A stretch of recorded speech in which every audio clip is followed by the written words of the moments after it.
Hello, good day everyone. Hope all of you are doing well, all of you are fine. Okay, so our today's class, I'll begin the class, and the topic of today's class is email and netiquette. So to begin with the topic, I will just give you, I will just explain what is the connection of email and netiquette. For that, you have to understand what is email and what is netiquette. Now, yes, so the full form of email is electronic mail. So it's a kind of, it's a kind of a letter that we send through the internet. Fine. And netiquette, if we come to the term netiquette, it means network etiquettes. So basically, these are the codes of conduct which we have to maintain while either writing or responding to an email. Fine? So that is the basic connection between these two. Now, let's understand what is an email. Fine? See, the email is actually the most effective and the most dominant written form of communication that prevails in every organization.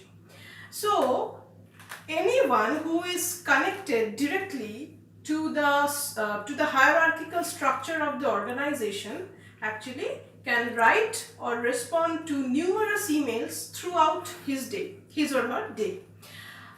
So you can well understand that this has become an integral part of our job life, basically. Okay, so let's talk about the I just want to give out the format of how to write an email. Now here, see, I've written on the board. There are four components in the address part of the email. First, we have to. To is basically the recipient's, the primary recipient's address. From is the sender's address. CC is carbon copy, and BCC is the blind carbon copy. So the difference between CC and BCC is that the CC'd recipients are visible to everyone, whereas the BCC'd recipients are not visible to anyone. Okay, so it's quite simple.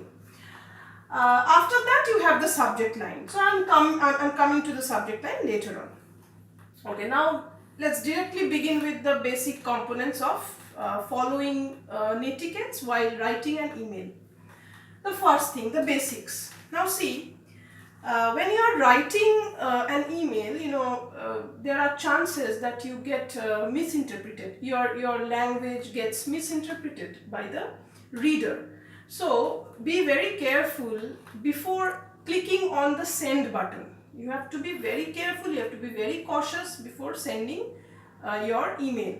So different things are there which you need to check. I'm coming them later on, I'm coming them to all those things. Okay, the subject line. Yes, so this is very important.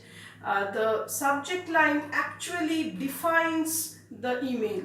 The moment the recipient views the subject line, he gets an idea of what the mail is all about. So we cannot actually proceed without writing a subject line. We should not proceed. We should not send an email without the subject line. It is very important. Okay, now we come to the response part. Now, yes, responding to an email should be done to the earliest. It's quite similar to responding to a telephone call. So you should not be late in responding, right? Okay.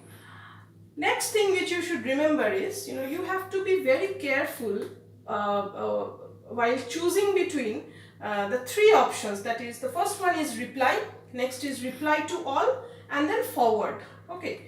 Now, please kindly do not overuse reply to all, because suppose you have clicked that reply to all option. So the email will be received by all the other recipients. All the other recipients who are put in the CC column.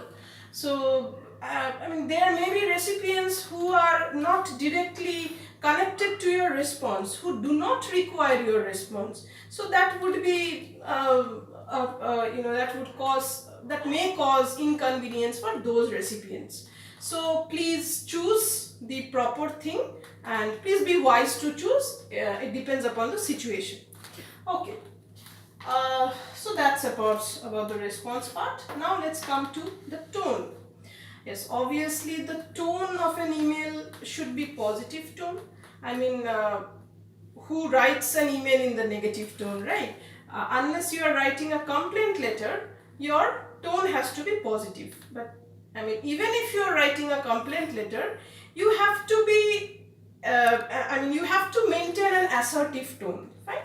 So that is a requisite actually of writing an email. Avoid all kinds of negative words.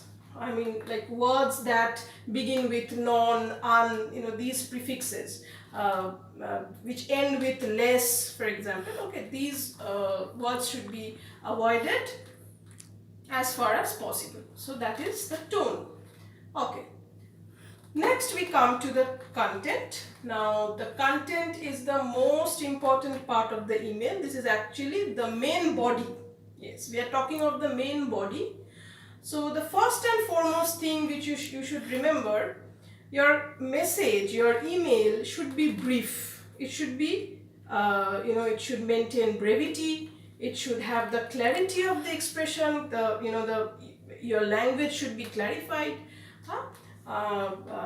And it should not exceed one screen length. Okay, more than one screen. So the ideal thing is the recipient should not have to scroll up and down while reading your email. So that should be maintained. Fine. Then in the content part, please do check for any error regarding grammar and spelling, which is again very important. Fine. And one more thing is, kindly avoid any kind of kindly don't provide too much of information. I mean, that would cause the barrier of information overload. So these things are absolutely important to remember. Okay, so precisely these were the do's. Okay, and now we come to the don'ts. Yes, so the first thing which I must say is, do not use abusive language. Do not use sarcasm, which means rude jokes. Fine. Restrict jargons. You should always use language which is actually very expressive and which do not give out any kind of ambiguity, that is double meaning. So these things have to be restricted. Next is, do not use any kind of abbreviation. Okay, everything has to be in their full forms, right?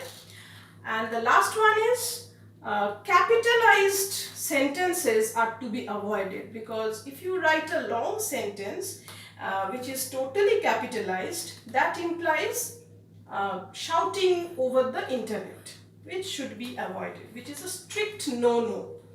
Okay, so I think the don'ts part is over. Now forwarding to the attachments part.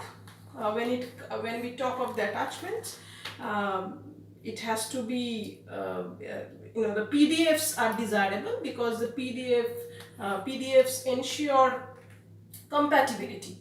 And remember, your attachments should not exceed 25 MB. Okay, so that is very important and that should not be violated. Okay. Yes, so we have moved, we have gradually come towards the closure of the email. Yes, the closure should be done by, depending upon whom you are writing the email. It can be thanks and regards if he or she is your senior. It can be thanking you in advance. So these things are very much in vogue. Okay. Yes, so, and it bears your name, your designation and the company's logo. So that's all for the class. Thank you.